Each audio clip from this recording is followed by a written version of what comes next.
இன்னைக்கு நம்ம death whisper second part தான் பார்க்க போறோம். படத்தை யாராவது பார்க்காம இருந்தீங்கன்னா அதுக்கான லிங்க் டிஸ்கிரிப்ஷன் பிளஸ் கமெண்ட் பாக்ஸ்லயும் இருக்கு. மறக்காம அதை போய் செக் பண்ணிட்டு வந்துருங்க. ஏன்னா அதோட கண்டினியூவேஷன் தான் இது. போன படத்துல ஹீரோயினா இருந்தாங்கல்ல, ஸோ அவங்களோட அண்ணன் ஒருத்தர் இருந்திருப்பான்ல, அவன் தான் இந்த கதையோட ஹீரோவா இருக்க போறான். ஸோ ஒரு தடவை அதை செக் பண்ணிட்டு வந்துருங்க. படத்தோட ஆரம்பத்துல 1854 வருஷம் ராணுவத்தை சேர்ந்த 5-6 சோல்ஜர்ஸ் பயங்கரமா அடி வாங்கிட்டு அங்கிருந்து எஸ்கேப் ஆகி போயிட்டு இருக்கிறாங்க. இன்னும் கொஞ்சம் தூரம் போனா தப்பிச்சிடலாம் அப்படின்னு போய்கிட்டு இருக்க திடீர்னு எதிரிங்க சைட்ல இருந்து ஷூட் பண்ண ஆரம்பிக்கிறாங்க. இருக்கிற எல்லாரையும் சரமாரியா ஷூட் பண்ணிட்டு அதுல ஒரே ஒருத்தன் இன்னும் மிச்ச உயிரோடு இருப்பான், அவனையே போட்டு தள்ள போக அப்ப திடீர்னு அந்த இடத்துல ஒரு கருப்பு கலர் உருவம் வரும். அது வந்தோடனே அங்க இருக்கிற சோல்ஜர்ஸ் எல்லாரும் அப்படியே ஸ்டாப் ஆகி அதே இடத்துல நின்றுவாங்க. எஞ்சி போன அந்த ஒருத்தனை பார்த்து இங்கிருந்து நீ உயிர் தப்பிச்சு போகணும் அப்படின்னு விருப்பப்பட்டீங்கன்னா என்ன நீ ஏத்துக்கோ அப்படின்னு சொல்லும் போது இவனும் உயிர் பயத்துல சரின்றானா. உடனே அந்த பேயும் அதோட நாக்கு அப்படியே தனியா எடுத்து இவனோட வாயில போட்டு இவனோட உடம்புக்குள்ள போக இவங்களை அட்டாக் பண்றதுக்காக வந்த சோல்ஜர்ஸ் அந்த இடத்துல மாத்தி மாத்தி குத்திக்கிட்டு அவங்களே இறந்து போயிடுறாங்க. இப்ப அப்படியே கட் பண்ணா 1975 வருஷம், கிட்டத்தட்ட 120 வருஷத்துக்கு அப்புறம் காட்டுக்குள்ள இருக்கிற ஒரு வீட்டுக்குள்ள நம்ம ஹீரோவும் அந்த மந்திரவாதியும் வருவாங்களாம். அந்த வீட்டுக்குள்ள ஏற்கனவே எவனோ ஒருத்தன் அப்படியே அவனோட உடம்பு வந்து கிழிச்சுக்கிட்டு இருக்கிறான். அவனுக்கு பேய் பிடிச்சிருக்கு போல. ஆனா தன் தங்கச்சியை கொலை பண்ணது எந்த ஒரு பேயோ அந்த பேயை போட்டு தள்ளுறதுக்காக தான் நம்ம ஹீரோ அப்படி சுத்திக்கிட்டு இருக்கிறான். அதனாலதான் அந்த மந்திரவாதியும் கூட இழுத்துட்டு சுத்துறான். அந்த மந்திரவாதி அந்த பேய் பிடிச்சிருக்குன்னு பார்த்த உடனே இது ஒன்னும் தங்கச்சியை கொலை பண்ண பேய் இல்ல, இருந்தாலும் இந்த பேயை எப்படியே விட்டு வைக்க கூடாதுன்னு ஹீரோ ஒரு புனித நீர்ல நனைச்ச துணியை வந்து கையில சுத்திக்கிறானா. அப்ப அந்த பேய் உன் தங்கச்சியை கொலை பண்ண பேயை தேடி வந்திருக்கியா, உன்னால அதை எதுவுமே பண்ண முடியாதுடா அப்படின்னு நம்ம ஹீரோவா வம்பலுக்க. சரி இந்த பேயை நான் பாத்துக்கிறேன், நீங்க போய் வெளியில ஆக வேண்டிய வேலையை பாருங்கன்னு அந்த மந்திரவாதியை அனுப்பி வைக்கும் போது வெளியே வந்த மந்திரவாதி சில ஆணியெல்லாம் எடுத்துட்டு தரையில இருந்து அந்த வீட்டுக்கு மேல ஏறக்கு படிக்கட்டு இருக்கும், அதுல ஆணி அடிச்சுக்கிட்டு இருப்பாரு. என்னோட தங்கச்சியை கொலை பண்ண பேய் எங்கடா இருக்குதுன்னு அந்த பேய் கிட்ட ஹீரோ விசாரிக்க அது என்னன்னா பயங்கர திமிரா பதில் பேசிட்டு இருக்குமா. இவனும் வச்சு அடிக்கிறதுக்காக ட்ரை பண்ணும்போது வேகமா அந்த பேய் எஸ்கேப் ஆகிறதுக்காக முயற்சி பண்ணும். ஆனா வெளியே வந்து பார்த்தா இந்த மந்திரவாதி தான் சில ஆணியெல்லாம் அடிச்சு வச்சிருப்பாருல, சோ அதோட எஃபெக்ட் காரணமா அந்த தரை வந்து ஏதோ கண்ணாடி வச்ச மாதிரி ரிஃப்ளெக்ட் ஆன மாதிரி இருக்கும். அது பயங்கரமா கன்ஃபியூஸ் ஆயிட்டு திருப்பி உள்ள வர ஹீரோ வச்சு பொழந்து அந்த பேய் அதே இடத்துல அச்சு போட்டுட்டு திருப்பி விசாரிக்கும் போது உன் தங்கச்சியை கொலை பண்ண அந்த பேய் எங்க இருக்குன்னு எனக்கு தெரியாது, ஆனா அது ஒருத்தனோட உடம்புக்குள்ளதான் இருக்குதுன்னு சொல்லி ஒரு பர்டிகுலர் நபரோட நேமை மென்ஷன் பண்ண கூடவே உங்களுக்கு நான் இந்த இன்ஃபர்மேஷன்லாம் கொடுத்துருக்கேன்ல, சோ அதனால என்ன காப்பாத்துங்கன்னு அந்த பேய் கேட்குமா. சரின்ட்டு அந்த நபரோட உடம்புல இருந்து அந்த பேயை ஒரு மீனுக்குள்ள போக வச்சுட்டு அதுக்கப்புறம் அந்த மீனை எடுத்துட்டு போய் நம்ம ஹீரோ எரிச்சு விட்டுருவான். ஏன்டா என்னமோ காப்பாத்துறன்னு வாக்கு கொடுத்தேன்னு அந்த மந்திரவாதி கேட்க பேய்க்கு எதுக்கியா கருணை அப்படின்னு சமகான்ல இருப்பான். சாதாரண பேய் மேலேயே இவ்வளவு காண்டு தன் தங்கச்சியை கொலை பண்ண பேய் கிடைச்சா என்ன பண்ணுவானோ. அதுக்கப்புறம் நம்ம ஹீரோவுக்கு வந்து எப்படி தங்கச்சி இறந்து போனாலோ அதே மாதிரி இன்னும் நிறைய பேர் இறந்து போயிருந்திருப்பாங்கல்ல, அது எல்லாமே அந்த பேயோட சாபத்தால தான். அவங்க எங்கெங்கெல்லாம் இறந்து போயிருக்காங்க அப்படின்னு சொல்லிட்டு எல்லாத்தையும் நம்ம ஹீரோ ரிசர்ச் பண்ணிட்டு இருக்கும் போது அந்த மந்திரவாதியும் சொல்றாரு இங்க இருக்கிற பக்கத்து கிராமத்துல இதுக்கு முன்னாடி ஒரு 3 பேர் இறந்துருக்காங்க. அந்த பேய் ஒருத்தங்களை கொலை பண்ணுது அப்படின்னாலே அவங்களுக்கு நிறைய தூக்கம் கொடுக்காமல உடம்பெல்லாம் பயங்கர டயர்டானதுக்கு அப்புறம் அவங்களோட பல்ல எல்லாத்தையும் பிடுங்கி கடைசியா உடம்பெல்லாமே பயங்கரமா வீங்கி போய் ஏதோ பலூன் வெடிக்கிற மாதிரி வெடிச்சுதான் இறந்து போவாங்க அப்படின்னு இது எல்லாத்தையும் டிஸ்கிரைப் பண்ணிட்டு இருப்பாரு. கூடவே இந்த பக்கத்து ஊர்ல இந்த இன்சிடென்ட் நடந்துச்சுல அந்த காட்டுக்குள்ள, இதுக்கு காரணம் அந்த டைம்ல புதுசா வந்த ஒரு ராணுவ வீரன் தான் சொல்லிட்டு அவனை கொலை பண்றதுக்காக முயற்சி பண்ணியிருந்திருப்பாங்க. இருந்தாலும் அவன் எஸ்கேப் ஆயிருந்திருப்பான், அவனுக்குள்ளதான் அந்த பேய் இருந்தாகணும். சோ அவனை போய் பிடிச்சி விசாரிச்சா இந்த பேயை பத்தின விஷயங்கள்லாம் தெரிய வரும். இருந்தாலும் எனக்கு என்னமோ இன்னும் இதை தேடி போறது அப்படிங்கறது சரியா படல, ஏதோ தப்பா நடக்க போற மாதிரி இருக்குதுன்னு அந்த மந்திரவாதி சொல்லுவாரா. அதுக்கும் ஹீரோ இங்க பாரு தல, என் தங்கச்சி இறந்து போயிட்டா அப்படிங்கறது மட்டும் காரணம் கிடையாது, கண்டிப்பா சொல்றேன் அந்த பேய் திருப்பி என் ஃபேமிலியை சாவடிக்கிறதுக்காக வரும். அப்போ என் ஃபேமிலியில இருக்கிற எல்லாரையும் நான் காப்பாற்றணும்னா உப்ப அந்த பேயை நான் கொலை பண்ணி ஆகணும்னு முடிவா இருப்பான். இதை புரிஞ்சுக்கிட்டு அந்த மந்திரவாதியும் சரிடா நானும் உனக்கு உதவி பண்றேன்னு ஒத்துக்க. அதுக்கப்புறம் ஹீரோ வீட்டுக்கு போகும்போது நம்ம ஹீரோக்கு மொத்தம் 3 தங்கச்சி. 2வது தங்கச்சி தான் ஃபர்ஸ்ட் பார்ட்ல இறந்து போயிருந்திருப்பா. ஃபர்ஸ்ட் பார்ட்ல ஒரு பொண்ணை நான் ஹீரோயின் சொல்லியிருந்திருப்பேன்ல, அந்த பொண்ணுக்கு இப்ப மேரேஜ் நடக்க போது போல. ஸோ ஒரு சின்ன என்கேஜ்மெண்ட் மாதிரி மாப்பிள்ளை எல்லாம் கூப்பிட்டு வச்சு பேசிட்டு இருக்கிறாங்களா. அப்ப ஹீரோ அந்த மாப்பிள்ளை கிட்ட டே தம்பி என் தங்கச்சியை ஒழுங்கா பாத்துக்கணும் சரியா அப்படின்னு மிரட்டும் போது அவன் பயங்கர அப்பாவியா இருப்பான் போல. இல்லங்க கண்டிப்பா கண்டிப்பா தங்கச்சி நல்லா பாத்துக்குங்கன்னு சொல்ல அப்படின்னா ஓகே கண்டிப்பா நீ என் தங்கச்சி கல்யாணம் பண்ணிக்கலாம் அப்படின்லாம் சொல்லி ஜாலி பண்ணிட்டு இருப்பான். அதுக்கப்புறம் ஹீரோ நைட்ல வந்து வீட்டுல எல்லாரும் கூட சாப்பிட்டு இருக்கும் போது இந்த மாதிரி இந்த பேயை தேடி போறான்ல, இந்த விஷயம் நம்ம ஹீரோட அம்மாக்கும் சரி அவங்க அப்பாவுக்கும் சரி சுத்தமாவே பிடிக்கல. கடந்த 3 வருஷமா இந்த பேயை தேடி நீயும் சுத்திக்கிட்டு இருக்கிற, ஆனா அந்த பேயால நமக்கு எந்த ஒரு பாதிப்பும் இந்த 3 வருஷத்துல ஏற்படல, அது திருப்பி வராதுன்னு அவங்க சொன்னாலும் ஹீரோ கேக்குற மாதிரி தெரியலையா. அப்படியே வெளியே வந்து உட்காந்துருக்கும் போது அவன் தம்பிக்காரனுங்க வரானுங்க 2 பேரு. ஆனா அப்பா சொல்றதெல்லாம் கண்டுக்காதீங்க, ஆக்சுவலி அப்பாவுக்கும் அந்த பேயோட பயம் இருக்கதான் செய்யுது, ஆனா உங்களோட பேச்சு நாங்களும் நம்புறோம், எங்களுக்கும் அந்த பேய் திருப்பி திருப்பி வருங்கிற எண்ணம் இருக்கு. இன்னும் சொல்ல போனா நம்மளோட 2வது தங்கச்சி இறந்து போனதுல இருந்து அப்பாவுமே இன்னும் பயங்கர உஷாரா தான் இருக்கிறாரு.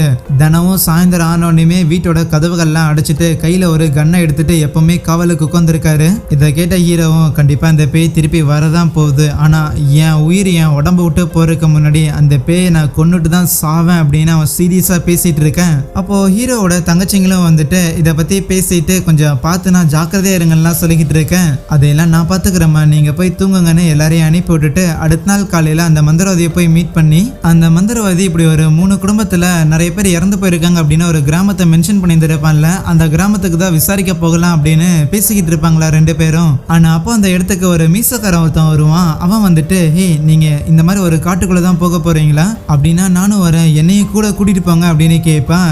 ஏன்னு பார்த்தா அந்த கிராமத்துல இருந்த 3 குடும்பம் அந்த பேயால பாதிக்கப்பட்டுச்சுன்னு சொன்னாங்கல்ல, அதுல ஒரு குடும்பத்தோட வம்சத்தை சேர்ந்தவன் தான் இவனு மாமா. என்னோட வம்சத்தை சேர்ந்த ஒருத்தங்கள அந்த பேய் சாகடிச்சிருக்குன்னா அதை நான் கண்டிப்பா பழி வாங்கி ஆகணும்ல, ஸோ அதனால என்னையும் சேர்த்துக்கங்கன்னு கேட்கும்போது எக்ஸ்ட்ராவா ஆளுங்க வர்றதுங்கிறது நல்லதுதான் சொல்லி இவங்களும் ஏத்துக்கிறாங்க. அந்த மீசக்காரன் ஒரு ஜீப் ஒன்று வச்சுருப்பான், அதுல தான் போய்கிட்டு இருக்கிறாங்களா. அந்த ஜீப்ல கூடவே அந்த மீசக்காரனோட 2 மருமகனுங்க இருப்பானுங்க, அந்த யங்கா இருக்கிறானுங்களே. ஸோ அவனுங்க 2 பேரு ஃப்ரண்ட் சீட்ல பயங்கரமா முடிய ஒட்ட கட் பண்ணிட்டு ஒரு அல்லக்கை ஒருத்தர் இருக்கிறான்ல, அவனும் கூடவே இந்த லக்கேஜ் எல்லாம் தூக்குறதுக்காக பயங்கர வயசான மாதிரி ஒரு நபர் இருப்பான், அவனும் இருக்கிறான். இப்படி 6 பேருமே அந்த ஜீப் மூலமா நேரா அந்த கிராமம் இருக்கிற அந்த இடத்துக்கு வந்துடுறாங்க. பட் இருந்தாலும் ஒரு பாயிண்ட்டுக்கு மேல இதுக்கு மேல கார் எல்லாம் போகாது, நடந்து தான் போயாகணும்னு எல்லாரும் இறங்குறாங்களா. அப்ப அந்த மந்திரவாதி இருக்கிறாருல, ஸோ அவரும் சில படையல்கள்லாம் செஞ்சுருப்பாரு. அதை கொண்டு வந்து அப்படியே நடுவில் வச்சுட்டு இந்த காட்டுல இருக்கிற ஆன்மா கிட்ட நம்ம பெர்மிஷன் வாங்கி ஆகணும் உள்ள போறதுக்குன்னு சொல்லி ஒரு கத்தி எடுத்து அங்க நிலத்துல இருக்கிற மண்ணை வந்து தோண்டலான்னு பார்த்தா அவரால் முடியலையா. சரி கொடுங்கன்னு நம்ம ஹீரோ தான் தோன்றான். அவனுக்கு அசால்ட்டா வந்துருச்சு. ஓகே நமக்கான பெர்மிஷன் கிடைச்சிருச்சு போலையான்னு அங்கிருந்து போகும்போது அந்த மண்ணெல்லாம் திருப்பி அப்படியே மூடிக்குது. காட்டுக்குள்ள முன்னேறி போய்கிட்டு இருக்க கேட்பாங்க, யோ மீசக்காரா இந்த மாதிரி உன் ஃபேமிலியை சேர்ந்தவங்கள எப்போ கொலை பண்ணிட்டாங்கன்னு சொன்னா ஏன் இவ்வளவு வருஷமா பழி வாங்காம இருக்கிற? இந்த சம்பவங்கள்லாம் நடக்கும்போது நான் ரொம்பவுமே சின்ன பையன், எனக்கு எதுவுமே தெரியல, இப்போதான் அதுக்கான வாய்ப்பு கிடைச்சிருக்குன்னு சொல்லுவாரு.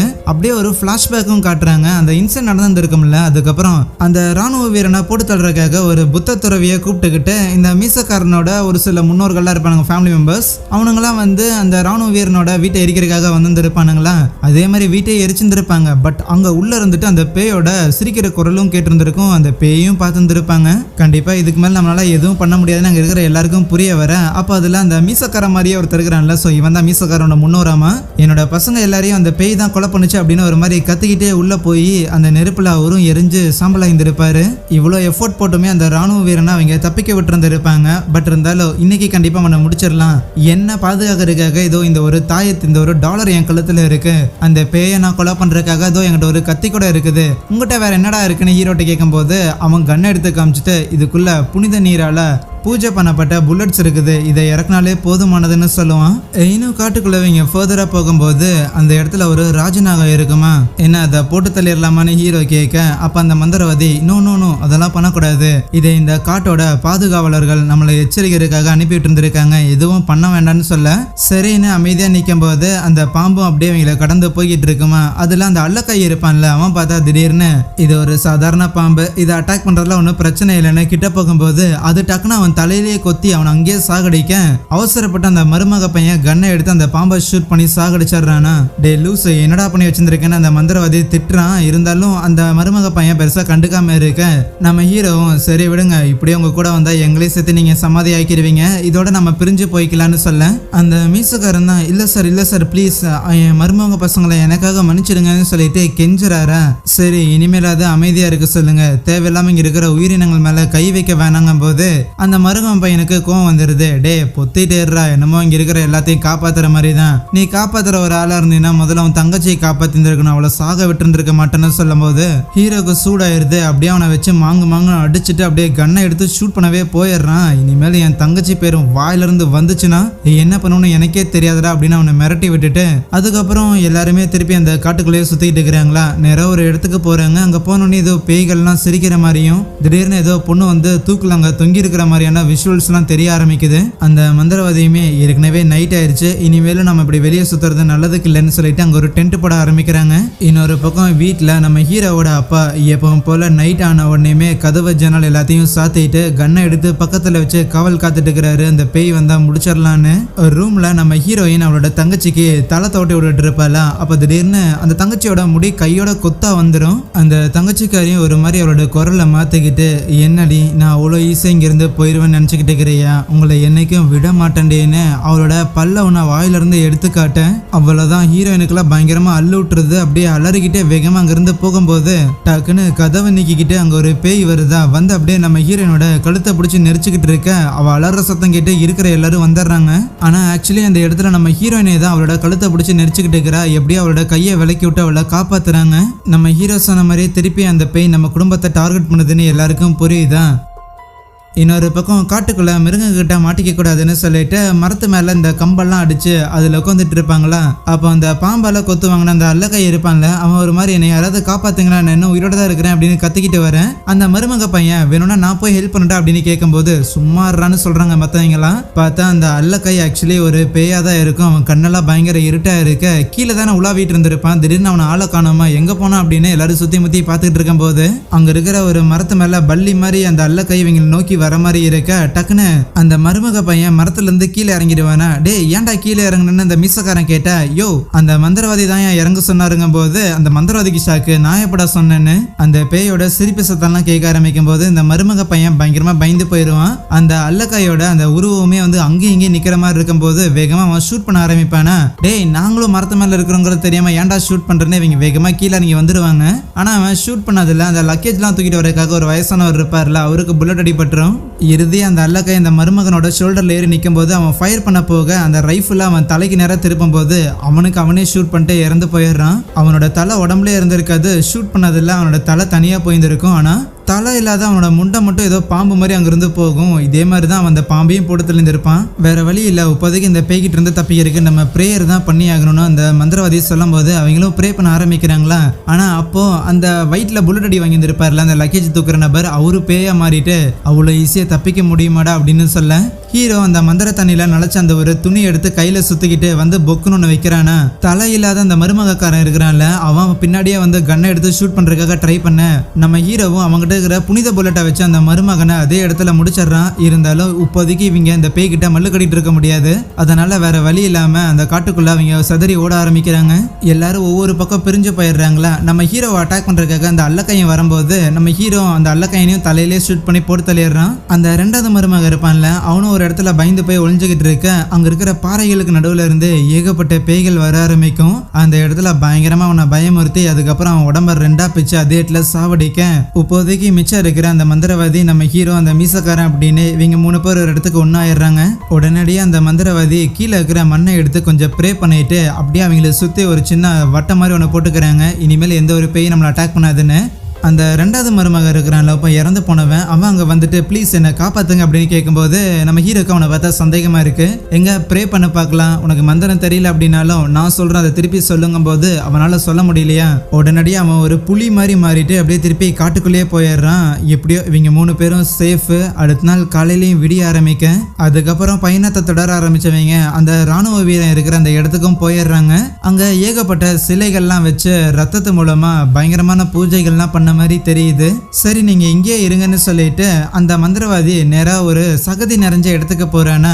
அந்த சகதிக்குள்ள இருந்துட்டு பயங்கர வயசான தோற்றத்துல ஒருத்தன் வரான். இவன் தான் அந்த ஆர்மிக்காரன். இந்த மந்திரவாதியுமே அவனை கண்ட்ரோல் பண்றதுக்காக ட்ரை பண்ண அந்த ராணுவ வீரன் அவன் கையில இருக்கிற ஒரு பொம்மையை நசுக்குவானா. டக்குன்னு இந்த மந்திரவாதியோட கழுத்து நெறிப்படுற மாதிரியும் அவனை இறுதியா போட்டு தள்ளான்னு போக கரெக்டா நம்ம ஹீரோவும் அந்த மீசக்காரனும் அந்த இடத்துக்கு வந்துடுறாங்களா.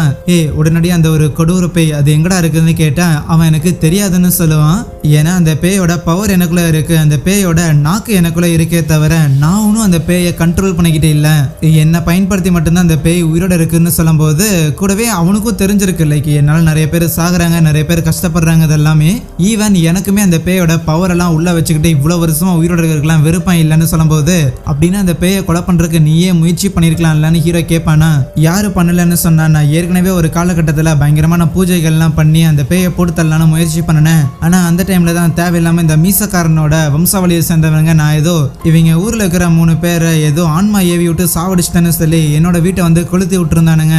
அதுலயே மொத்த சடங்குமே வீணா போயிடுச்சு தெரியுமா உனக்கு? அப்போ ஹீரோ கேக்குறான், அப்படின்னா அந்த பேய்க்கு பயந்துட்டு தான் இந்த இடத்துல ஒளிஞ்சுக்கிட்டு இருக்கிறியா? ஆனா அந்த பேய் அவ்வளவு சக்தி வாய்ந்ததாச்சு, எப்படி நீ அந்த பேயோட கண்ணில் படாம இருக்கிற?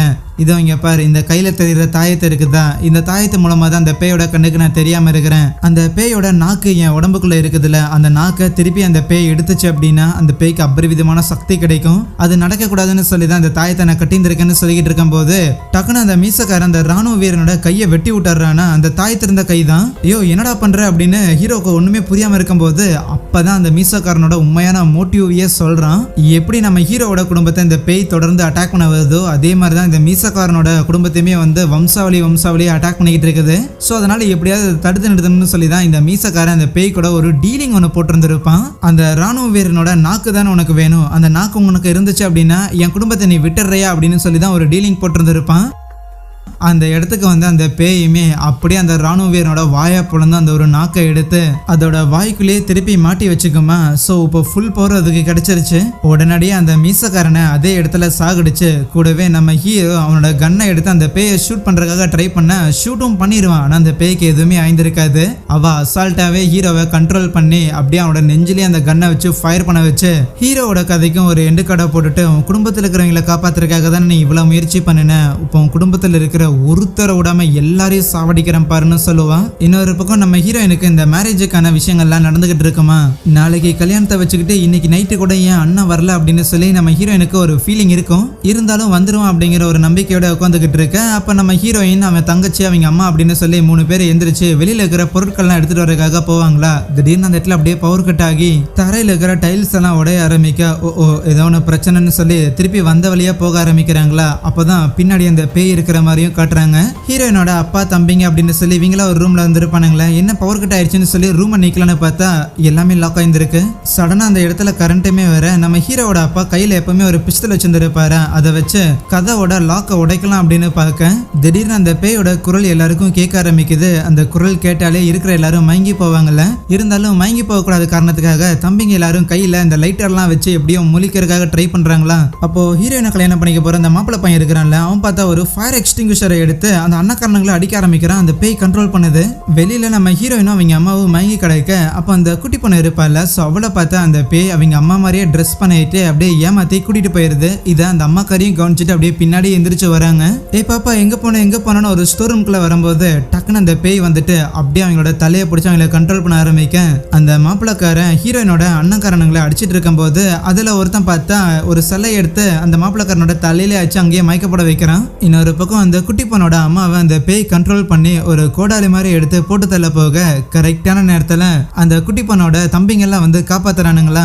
இருந்தாலும் அவளுங்களையும் அடிச்சு போட்டுட்டு அதுல ஒருத்தனை கொலை பண்ணலான்னு போகும்போது மறுபடியும் யாரும் வந்து தடுக்கிறாங்க. அது யாருன்னா நம்ம ஹீரோவும் அந்த மந்திரவாதியுமா இருக்கும். எப்படா அவ்வளோ பெரிய ஷார்ட் கன் ஷூட் பண்ணியுமே நீ சாகாம இருக்கிறேன்னு அந்த பேய் ஆச்சரியமாக அப்பதான் பிளாஷ்பேக் கேட்டுறாங்க. ஆக்சுவலி நம்ம ஹீரோக்கு அந்த புல்லட் அடி பட்டது என்னமோ உண்மைதான். அந்த ராணுவ வீரன் கையில ஒரு மந்திர பொம்மை மாதிரி வச்சிருந்திருப்பான்ல, சோ அது மூலமா நம்ம ஹீரோவோட தோலை வந்து எந்த ஒரு புல்லட்டும் தொலைக்காத அளவுக்கு பயங்கர ஸ்ட்ராங்கா தடிமனா மாத்தி விட்டுருந்திருப்பான். அதனாலதான் அவன் எஸ்கேப்பே ஆயிருந்திருப்பானா. ஸோ இப்போ அவங்க அம்மா மேல கை வச்சு சில மந்திரங்கள்லாம் சொல்லும் போது அவங்க அம்மாவோட உடம்பு விட்டு அந்த பேய் போயிருது. ஆனா நேரம் நம்ம ஹீரோயின் இருக்கிறாள் அவளோட உடம்புக்குள்ள போறதுக்காக ஹீரோயினோட வாயை பிடிச்சி அவளோட ஒரு பல்லை எடுத்து அதை மிளுங்கலான்னு போக டக்குன்னு அந்த பல்ல கீழே விழுந்துரும். என்னன்னு பார்த்தா நம்ம ஹீரோ தான் தட்டி விட்டுருந்துருப்பான். பிளஸ் நம்ம ஹீரோ அந்த பேயோட கண்ணுக்கு தெரிய மாட்டான். அதியான்னு பார்த்தா அந்த மிலிட்ரிக்காரனோட கையில தான் அந்த பேயோட கண்ணுக்கு தெரியாத மாதிரி ஒரு தாயத்தை கட்டியிருந்திருப்பான்ல. அந்த தாயத்தை நம்ம ஹீரோ கிட்ட கொடுத்துட்டு கூடவே அந்த பேயை எப்படி சாகடிக்கணும் அப்படிங்கிற விஷயத்த இறந்து போறதுக்கு முன்னாடி அந்த ராணுவ வீரன் நம்ம ஹீரோ கிட்ட சொல்லிட்டு தான் போயிருந்திருப்பான். ஆனா இப்படியே விட்டா நம்மளை போட்டு தள்ளிடுவாங்கன்னு அந்த பேய் பார்த்தா நம்ம ஹீரோ இருக்கிறாள் அவளை பிடிச்சி அப்படியே வெளியில தள்ளி விட்டுருவேன். மரியாதையா அவன் கையில இருக்கிற அந்த தாயத்தை கழட்டி விடுறாங்க போது வேற வழி இல்லாம ஹீரோ அதை கழட்டி கீழே போட்டுறானா. உடனே ஹீரோயினை கண்டுக்காம அந்த பேய் நேரம் அந்த தாயத்தை அழிக்கிறதுக்காக போக அந்த மந்திரவாதி தான் ஒரு வச்சிருக்க கண்ணை எடுத்து அந்த பேயோட கவனத்தை டிஸ்ட்ராக்ட் பண்றாரு.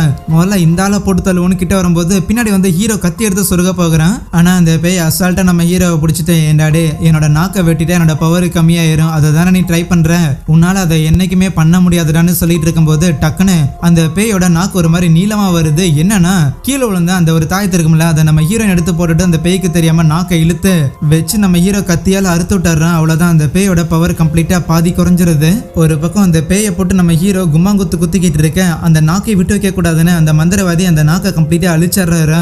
இறுதியா அந்த புனித தோட்டாவை வச்சு அந்த ஒரு பேய் அதே இடத்துல காலி பண்ண, அந்த பேயோட பிடியில தான் இவ்வளவு நாளா நம்ம ஹீரோவோட அந்த ரெண்டாவது தங்கச்சி இருக்கிறாள், சோ இறந்து போனவ, அவ இருந்திருக்கா போல. அவளோட ஆன்மாவிங்களை பார்த்து சிரிக்கிற மாதிரி இருக்கேன். எப்படியோ அந்த சாபத்துல இருந்து மீண்டுட்டோன்னு சொல்லி குடும்பத்தில் இருக்கிற எல்லாருக்கும் ஹாப்பி. அப்படியே இந்த ஒரு படத்தையும் முடிக்கிறாங்க. எனிவேஸ் இந்த படத்துக்கு 3வது பார்ட் வர ரிலீஸ் பண்றதா சொல்லியிருந்திருக்கானுங்க. வந்துச்சு அப்படின்னா பார்க்கலாம். ஸோ இதே மாதிரியான ஹாரர் கதைகளை தொடர்ந்து கேட்கறதுக்காக எப்படியும் சேனலோட பேரை மறந்துடுவீங்க. ஸோ அதனால இப்போவே சப்ஸ்கிரைப் பண்ணி வச்சுக்கோங்க. So thank you.